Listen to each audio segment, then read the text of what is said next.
பழனிசாமி இவ்வளவும் பேசிட்டு இன்னைக்கு காலையில் என்ன சொல்றா தெரியுமா? நான் அப்படி பேசவே இல்லை,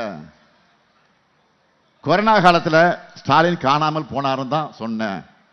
இப்படி பெல்ட் அடிச்சு அடுத்த போய் பேசி இருக்கிறார்.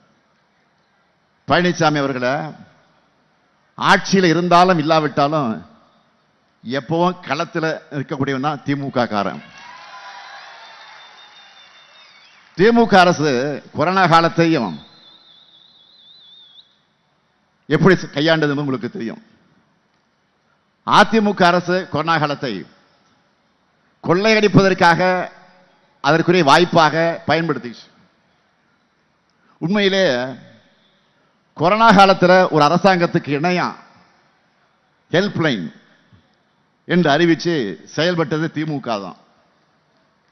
மக்களுக்கு தேவையான உணவு, மளிகை பொருட்கள், மருந்து என அத்தியாவசிய தேவைகளை எல்லாம் ஒன்றிணைவோம் வா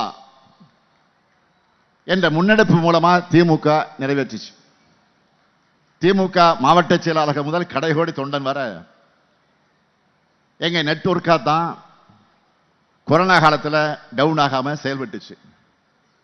கொரோனா அப்போ எதிர்கட்சியாக இருந்து, திமுக எதிர்கட்சியாக இருந்து மக்களுக்கு உதவி பண்ணவில்லை என்று சொன்னால் அதிமுக அலுவலகங்கள் எல்லாம் மக்கள் முற்றுகையிட்டிருப்பாங்க என்பதுதான் அன்றைக்கு இருந்த யதார்த்த உண்மை.